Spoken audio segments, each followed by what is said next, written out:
உலகமெங்கும் இருக்கக்கூடிய என் அன்பு தமிழ் சொந்தங்களுக்கு தஞ்சை பழனி ராஜகுரு ஜோதிடரின் அன்பான வணக்கம். கடகம் ராசியிலே ஜனனமான உங்களுக்கு இந்த ஜூலை மாதத்தில் என்ன நடக்கும் அப்படிங்கிறத நாம் முழுமையாக தெரிஞ்சுக்கலாம்.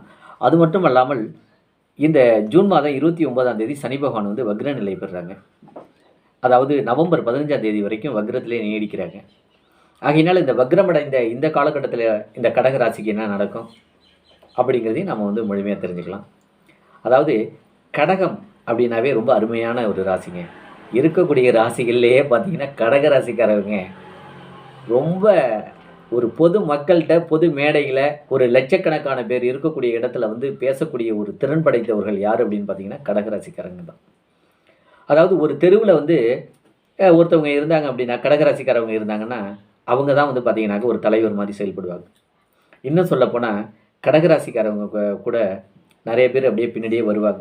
என்ன காரணம் அப்படின்னு கேட்டிங்கன்னா, எதை செய்கிறதா இருந்தாலும் உங்கள்கிட்ட ஒரு சஜஷன் கேட்பாங்க. அப்படியாப்பட்ட ராசி நீங்கள். இந்த கடக ராசி அப்படின்னாவே ரொம்ப அற்புதமான ராசி. அதாவது இந்த கடக ராசிக்கு பாடல் என்ன சொல்லியிருக்காங்க பாருங்கள்.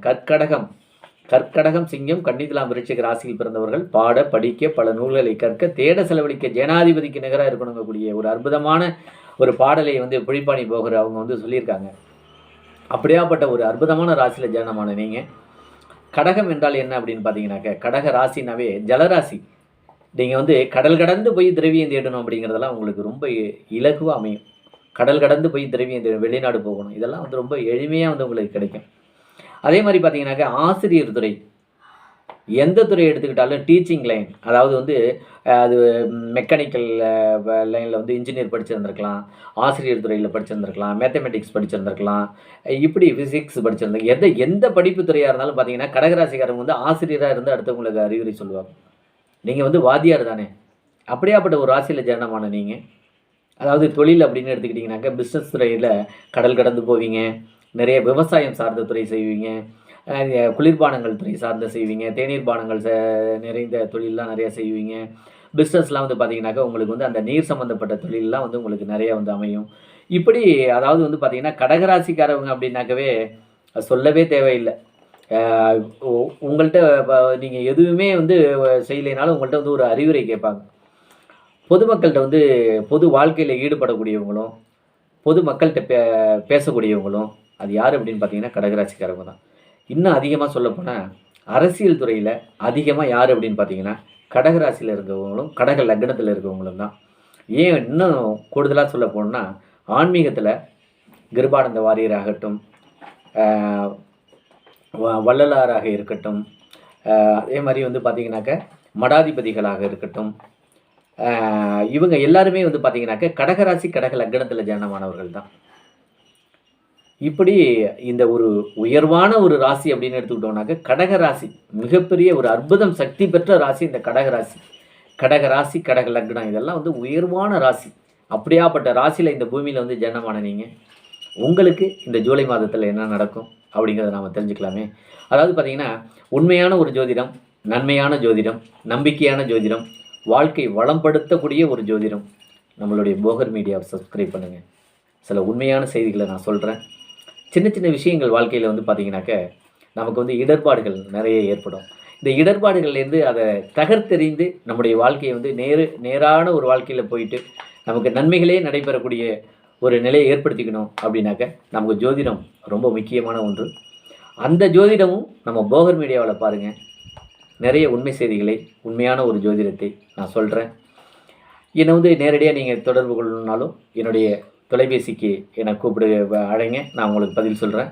அதே மாதிரி கமெண்ட்ஸ்லேயும் நீங்கள் எதுவாக இருந்தாலும் போடுங்க, நான் உங்களுக்கு பதில் சொல்கிறேன்.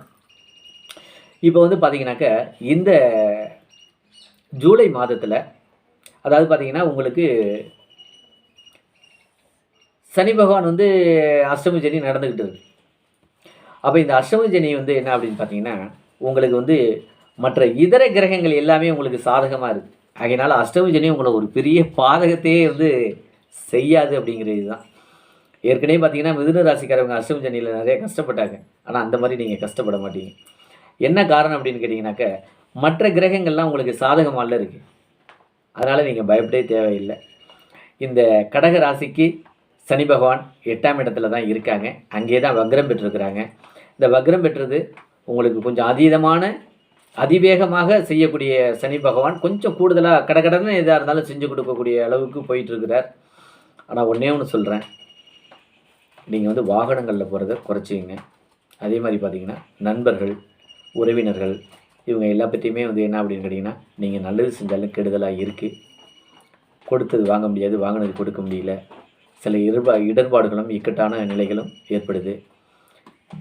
அதாவது பிஸ்னஸ் வந்து நிறையா எல்லாமே வச்சுருக்கோம், இருந்தும் நமக்கு வந்து பிஸ்னஸில் வந்து லாஸ் கொடுக்குது, பிஸ்னஸ் வந்து சரியாக போகலை, இப்படிங்கிற ஒரு சில நிலைகளும் உங்களுக்கு போயிட்டு இருக்குது.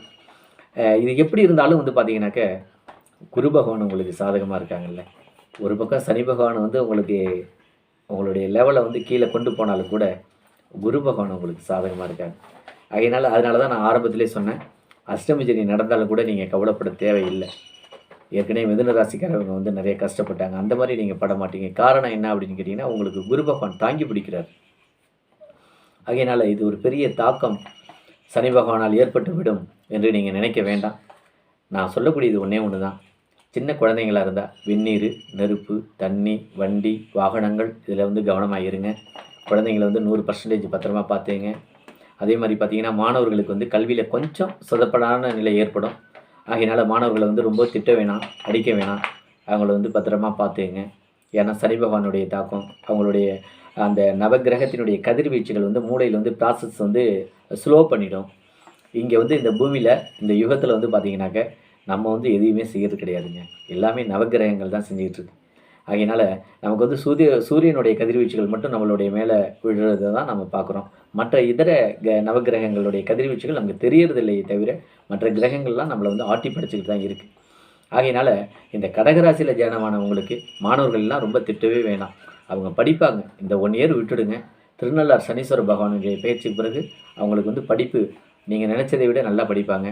அதே மாதிரி பார்த்தீங்கன்னாக்க, இந்த திருமணம் நடைபெறாதவர்களுக்கு திருமணம் கைகூடி வரும். புத்திரபாக்கியம் இல்லாதவர்களுக்கு புத்திரபாக்கியம் ஏற்படும். வெளிநாடு ப்ராசஸ் எல்லாம் யாரையும் நம்பி அதிகமாக பணம் கட்ட வேணாம். இப்போ இந்த சனி பகவானுடைய பேச்சுக்கு பிறகு நம்ம பார்த்துக்கலாம். ஏற்கனவே வெளிநாட்டில் இருக்கிறவங்க உடனே நம்மளுடைய நாட்டுக்கு வரணும் அப்படின்னு நினைக்காதீங்க. வந்தால் மறுபடியும் போக முடியாது.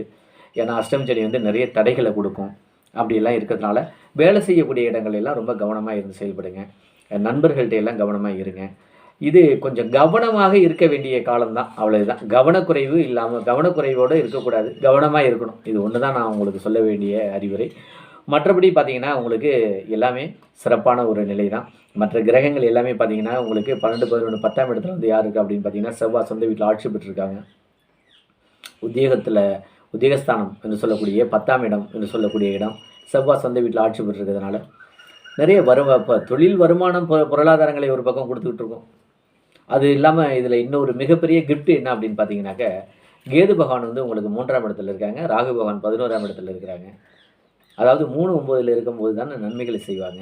அதனால தான் இந்த அஷ்டமி சனி ஒரு பெரிய தாக்கத்தை கொடுக்காது. அதாவது அஷ்டமி சனிகிட்ட வந்து என்ன அப்படின்னா, வாகனங்களில் போகிறத வந்து குறைக்கணும் அப்படிங்கிறத தான் நான் சொல்லியிருக்கேன். வாகனங்கள், வெந்நீர், நெருப்பு, தண்ணி, நண்பர்கள், உற்றார் உறவினர்கள், இதை தான் நான் வந்து உங்களை வந்து லாஸ் பண்ண சொல்லியிருக்கேன், மைனஸ் பண்ண சொல்லியிருக்கேன்.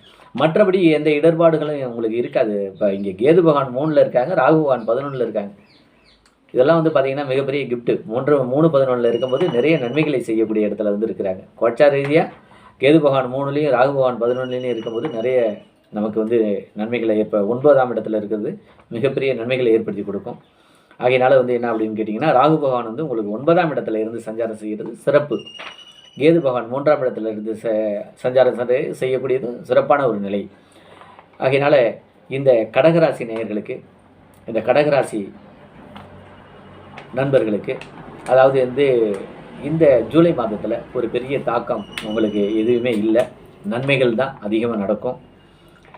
அஷ்டமி சனியினுடைய காலம் இது, அதுவும் வந்து உங்களுக்கு இடர்பாடுகளை கொடுத்துடாது. உடல் ரீதியாக பார்த்தீங்கன்னா சிலர் வந்து ஆப்ரேஷன் பண்ணணும், அறுவை சிகிச்சை பண்ணணும், உடல் ரீதியாக பிரச்சனை இருக்குது அப்படின்னு சொல்கிறவங்கலாம் வந்து என்ன செய்கிறீங்க அப்படின்னு பார்த்தீங்கன்னாக்கா, கண்டிப்பாக இந்த அஷ்டமி சனியில் நீங்கள் அறுவை சிகிச்சை பண்ணிக்கலாம், நல்லது. அதே மாதிரி உடல் ரீதியாக சில தாக்கம் இருக்குது, உடம்பு வந்து பாதிச்சிருக்கு அப்படின்னாக்க, நீங்கள் டாக்டர்கிட்ட போகும்போது ஆஞ்சநேயர் பகவானை போய் பார்த்துட்டு அங்கே ஒரு தீபம் ஏற்றிட்டு ஒரு எலுமிச்சம்பழம் வச்சு அதை நீங்கள் நம்மளுடைய பையில் எடுத்து போட்டுக்கிட்டு போனீங்கன்னாக்க, கண்டிப்பாக அந்த ஆஞ்சநேயர் பகவான் வந்து நமக்கு நடக்கக்கூடிய சனீஸ்வர பகவானுடைய தாக்கத்தை வந்து குறைச்சிடுவார். இது மாதிரி நீங்கள் செய்யுங்க. அப்படி ஆஞ்சநேயர் பகவானுக்கு போக முடியல, பக்கத்தில் இருக்கக்கூடிய விநாயகர் பகவானை வழிபாடு பண்ணுங்கள், முருகனை வழிபாடு பண்ணுங்கள். வாழ்க்கையில் நிறைய மாற்றங்களை ஏற்படுத்திக் கொள்ளலாம். கண்டிப்பாக நீங்கள் வந்து பார்த்தீங்கன்னா, ஒரு உண்மையான ஜோதிடம், நன்மையான ஜோதிடம், நம்பிக்கையான ஜோதிடம் இந்த போகர் மீடியாவை சப்ஸ்கிரைப் பண்ணுங்கள். வாழ்க்கையில் நிறைய நன்மைகளை நீங்கள் அடைவீங்க என்று சொல்லி உங்களிடமிருந்து விடைபெறுகிறேன். நன்றி.